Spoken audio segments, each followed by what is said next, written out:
Hello everybody. 7 things that school, college or university never teaches you. 7টা বস্তু যেটো আপোনাক school, college বা ইউনিভাৰ্চিটিত কেতিয়াও শিক্ষা দিয়া নহয় বা আপুনি স্কুল, কলেজ, ইউনিভাৰ্চিটিৰ কাৰিকুলামত কেতিয়াও পোৱা নাই। তো first point is how to sell. তো চেলৰ কথা শুনি আপুনি ভাবিব পাৰে মই কিবা সেলসম্যান নেকি। আপুনি হ'ব পাৰে ডক্টৰ, ইঞ্জিনিয়াৰ, উকিল বা বিভিন্ন প্ৰফেশনৰ সৈতে আপুনি জড়িত এজন ব্যক্তি হ'ব পাৰে। কিন্তু ফাৰ্ষ্ট কাম হ'ল আপোনাৰ সেল কৰা। You have to sell your skill, you have to sell your service. তো আপুনি যদি আপোনাৰ সাৰ্ভিসটো ভালকে সেল কৰিব নোৱাৰে তেতিয়াহ'লে আপোনাৰ সেই স্কিল বা সেই সাৰ্ভিসৰ কোনো মূল্য নাই। So first you have to be a salesman to provide the service. So school never teaches you, the street teaches you how to sell. मित्रों मजा आया कि नहीं। तो अपनी नरेंद्र मोदी चाइसे ने कि धुनिया के भाषण दिए तो he is the perfect example of salesman. He is a perfect salesman, that's why he is the prime minister of India. राजनीति करा कोनोबा व्यक्ति एजन हे सेल्समैनर परफेक्ट उदाहरण। तो second point is how to think. So now it is आजिकाली कि है Schuler जी curriculum आछे कारिकुलमे আপোনাৰ थिंकिंग कैपासिटी कमाई दिसे।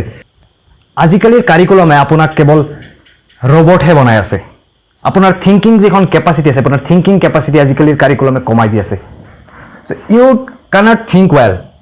आजिकाली जिखन कारिकुलम आछे स्कुल, कलेज, इउनिभार्सिटिर हेइखन कारिकुलमे आपनाक थिंकिंग कैपासिटी कमाई दिसे। আপোনাৰ थिंकिंग जिखन कैपासिटी आछे আপোনাৰ थिंकिंग कैपासिटी আপুনি थिंक करिब नोवारे। तो curriculum is not make like that. Number 3 how to manage money. जी अपनी स्कुल, कलेजर बा इउनिभार्सिटित पढ़ा कोनोबा कारिकुलमत मानी केनेके मेनेज करा হয়, আপোনাৰ ধন সম্পদ কেনেকে মেনেজ কৰা হয় কেতিয়াও কোনো কাৰিকুলামত আপোনাক শিক্ষা দিয়া নহয়। কোনো পাঠ্যক্ৰমত আপোনাক কেতিয়াও শিকোৱা নাই হাউ টু মেনেজ মানি। আপোনাৰ ধন সম্পদ কেনেকে মেনেজ কৰিব লাগে কোনো কাৰিকুলামে আপোনাক শিক্ষা নিদিয়ে। কথাটো হয়তো আচৰিত লাগিব পাৰে আপোনাৰ। আপুনি ভাল কলেজ এখনত এডমিশন লৈ প্লেসমেন্ট পাই যাব পাৰে, কিন্তু আপুনি প্লেসমেন্ট পোৱাৰ পিছত আপুনি উপাৰ্জন কৰা ধন কেনেকৈ আপুনি মেনেজ কৰিব সেইটো কোনো ইউনিভাৰ্চিটি আপোনাক শিক্ষা নিদিয়ে। সেই ক্ষেত্ৰত আপুনি ৰবাৰ্ট টি কিয়সাকিয়ে লিখা ৰিচ ডেড পুৱাৰ ডেড কিতাপখন পঢ়িলে আপুনি বুজি পাব যে কোনো ইউনিভাৰ্চিটি বা স্কুল, কলেজে আপোনাক হাউ টু মেনেজ মানি আপোনাৰ ধন কেনেকৈ মেনেজ কৰা হয় তাৰ বিষয়ে শিক্ষা নিদিয়ে। Number 4 how to manage emotions. আপুনি আপোনাৰ স্কুল, কলেজত কেতিয়াও আপোনাক শিকোৱা নহয় how to manage Euro emotions. আপোনাৰ ইমোশন কেনেকৈ মেনেজ কৰিব লাগে, আপোনাৰ অনুভূতি কেনেকৈ মেনেজ কৰিব লাগে আপোনাৰ কোনো ইউনিভাৰ্চিটি, স্কুল, কলেজৰ পাঠ্যক্ৰমত আপোনাক সেই শিক্ষা দিয়া নহয়। সেই কাৰণেই হয়তো আপোনাৰ ব্ৰেকআপৰ পিছত আপুনি ইমান ভাগি পৰে। ব্ৰেকআপটো আপুনি মানি ল'ব নোখোজে। ব্ৰেকআপ হোৱাৰ পিছত যে ইমোশনটো আপুনি কণ্ট্ৰল কৰিব নোৱাৰে, কাৰণ কোনো ইউনিভাৰ্চিটি, স্কুল, কলেজৰ পাঠ্যক্ৰমত আপোনাক সেই শিক্ষা দিয়া নহয় how to manage Euro emotions. So you can't deal with your emotions. That's why you feel like sad. Number 5 how to face failure. কথাটো হয়তো আচৰিত লাগিছে। হাউ টু ফেচ ফেইলৰ সেইটো শিক্ষা আপোনাক কোনো স্কুল, কলেজ, ইউনিভাৰ্চিটি নিদিয়ে। কাৰণ আপুনি এটা কথাই জানে যদি আপুনি কোনোবা সাবজেক্টত ফেইল কৰে আপুনি সেইটো ক্লাছত ফেইল কৰিব, বা আপুনি যদি কোনোবা সাবজেক্টত কোনোবা ক্লাছত যদি আপুনি ফেইল কৰে নেক্সট ক্লাছলৈ আপুনি প্ৰমোশন নাপায়। তো সেই কাৰণে এটা ফেইলৰৰ ভয় আমাৰ ভিতৰত সোমাই থাকে সৰুৰে পৰাই ফেইলৰৰ এটা ভয় আমাৰ পিছে পিছে দৌৰি থাকে। আমি ফেইলৰটোক মানি ল'ব নোখোজো, আৰু আপুনি যদি ফেইল নহয় তেতিয়াহ'লে কেতিয়াও লাইফত ছাকচেছ হ'ব নোৱাৰিব, কাৰণ failure is the pillar of success. তো আপুনি ছাকচেছ হ'বলৈ হ'লে লাইফত ফাৰ্ষ্ট আপুনি ফেইল হ'ব লাগিব। সেইবুলি পৰীক্ষাত ফেইল হ'বৰ কথা কোৱা নাই।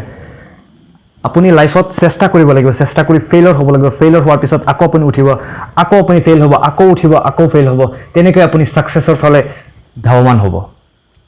তো কোনো ইউনিভাৰ্চিটি, স্কুল, কলেজৰ কাৰিকুলামত শিকোৱা নহয় how to face failure. Number 6 the importance of travel. মানুহৰ জীৱনত ট্ৰেভেলৰ এটা গুৰুত্বপূৰ্ণ ভূমিকা আছে। ট্ৰেভেল মানে ভ্ৰমণ কৰাৰ এটা গুৰুত্বপূৰ্ণ ভূমিকা আছে। আপুনি বিভিন্ন ঠাইলৈ গ'লে বহুত নতুন বস্তু দেখিবলৈ পায়, বহুত নতুন কলা সংস্কৃতিৰ সৈতে চিনাকি হয়, বহুত কথা শিকিবলৈ পায়।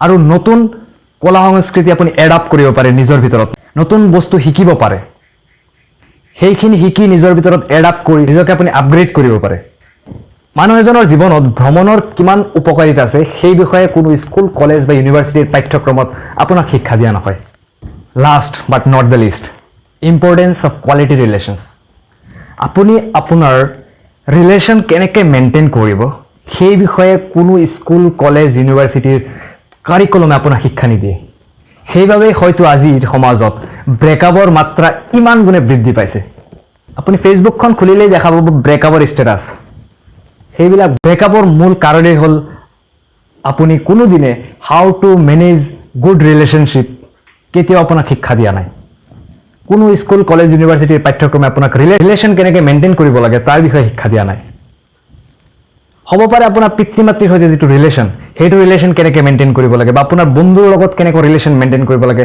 সেই বিষয়ে কোনো ইউনিভাৰ্চিটি কলেজ স্কুলে আপোনাক শিক্ষা দিয়া নাই কেতিয়াও আপোনাৰ বহুত বন্ধু আছে কিন্তু বন্ধু আপুনি ৰিটেইন কৰিব কেনেকৈ বন্ধুৰ লগত সম্পৰ্ক কেনেকৈ বজাই ৰাখিব সেই বিষয়ে কোনো ইউনিভাৰ্চিটি কলেজে আপোনাক কেতিয়াও শিক্ষা দিয়া নাই So these are 7 things that school, college, university never teaches you. School, college, university এই 7টা বস্তু কেতিয়াও আপোনাক শিক্ষা দিয়া নহয় সেইটো আপুনি ৰাস্তাৰ পৰা শিকিব লাগিব আপুনি মানুহৰ পৰা শিকিব লাগিব School never teaches you but the street teaches you. That's it. Thank you.